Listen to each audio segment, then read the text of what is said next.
Bismillahirrahmanirrahim. Nurlin Adrana Anzu nama diberi. Murid tahun 5, hobiku membaca. SK Kampung Berangan, sekolahku yang berseri. Diriku bak permata, bukannya kaca.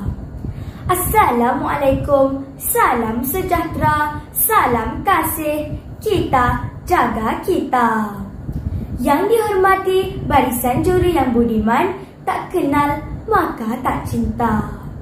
Terlebih dahulu, izinkan saya menceritakan perihal diri saya. Cita-cita saya ingin menjadi seorang doktor. Saya ingin menjadi sehebat barisan-barisan hadapan yang banyak berkorban demi masyarakat dan juga negara. Di sekolah, saya merupakan seorang murid yang aktif. Saya merupakan naib setiausaha pengawas sekolah. Dalam bidang kurikulum pula, saya merupakan naib pengerusi kelab doktor muda, bendahari unit pengangkat kanak-kanak dan setiausaha kelab bola jaring. Tuan-tuan dan puan-puan, hari ini kita berdepan dengan pandemik COVID-19. Ia menjarakkan kita dan segala aktiviti bersemuka tidak dapat dijalankan. Namun begitu, saya tetap aktif dalam setiap aktiviti yang dianjurkan secara dalam talian.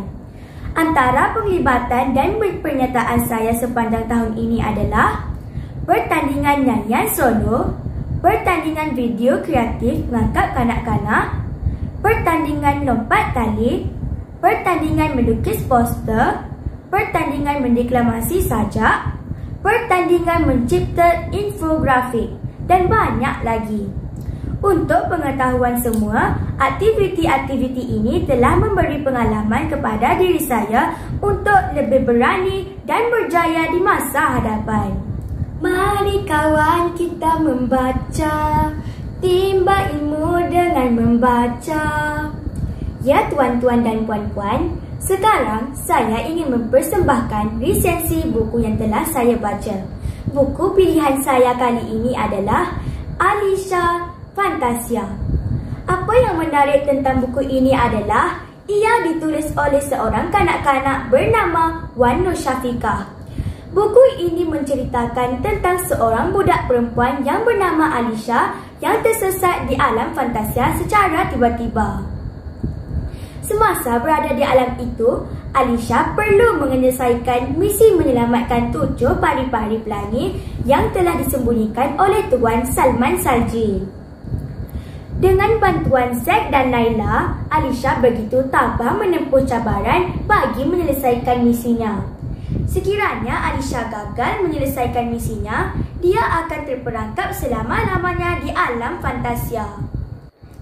Dengan membaca buku ini, ia membawa pembaca untuk turut sama menghadapi dugaan dan cabaran dalam usaha membebaskan diri daripada alam fantasia.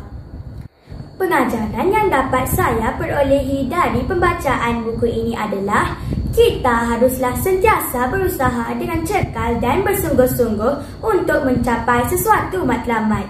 Seperti kata peribahasa, yang bulat tidak datang bergolek, yang pipih tidak datang melayang.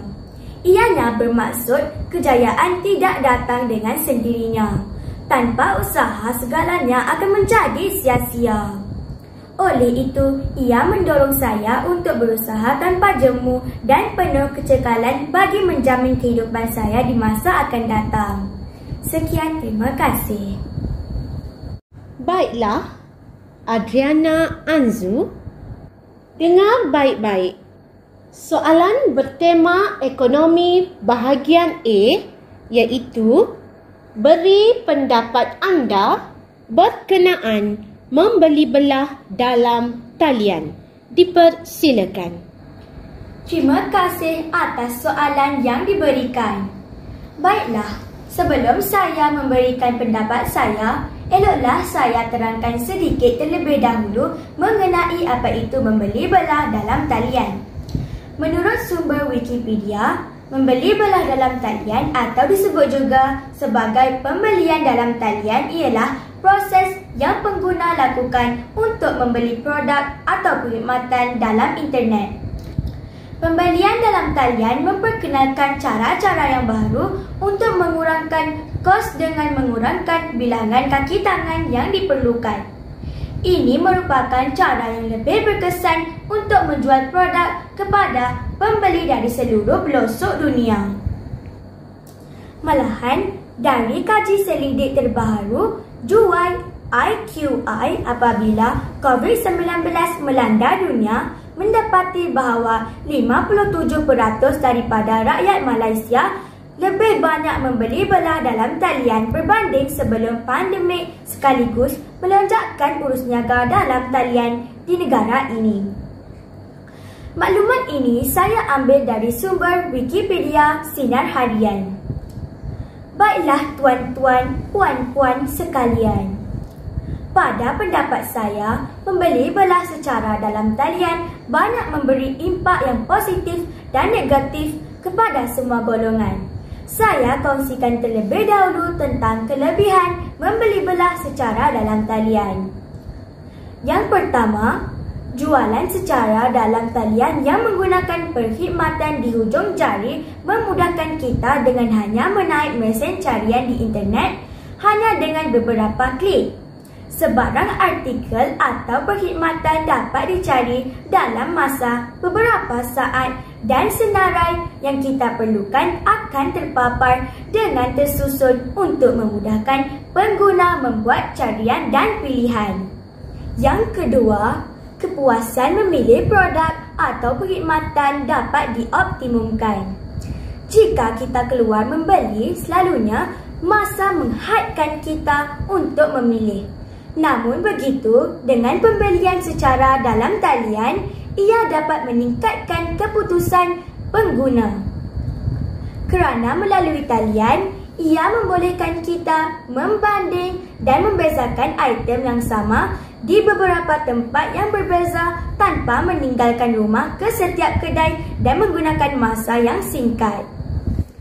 Ketiga, platform pembelian secara dalam talian banyak menawarkan pelbagai kupon diskaun kepada pelanggan setiap hari. Ini akan menguntungkan pembeli. Keempat, membeli belah dalam talian juga dapat mengelakkan kita bersesak ke kedai kerana perkhidmatan penghantaran disediakan oleh penjual. Kelima, dari segi kos pula, ia menguntungkan pengguna kerana barangan di internet adalah lebih murah dan ia bukan rahsia kepada sesiapa.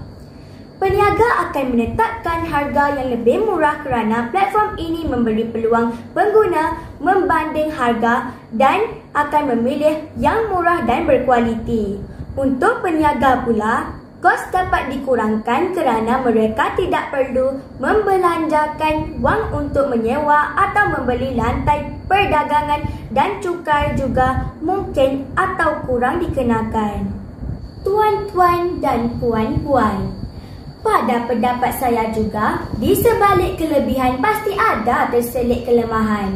Apa yang saya perhatikan antara kelemahan pembelian secara dalam talian adalah: pertama, pengguna terlalu teruja membeli belah tanpa mengira bajet yang ada.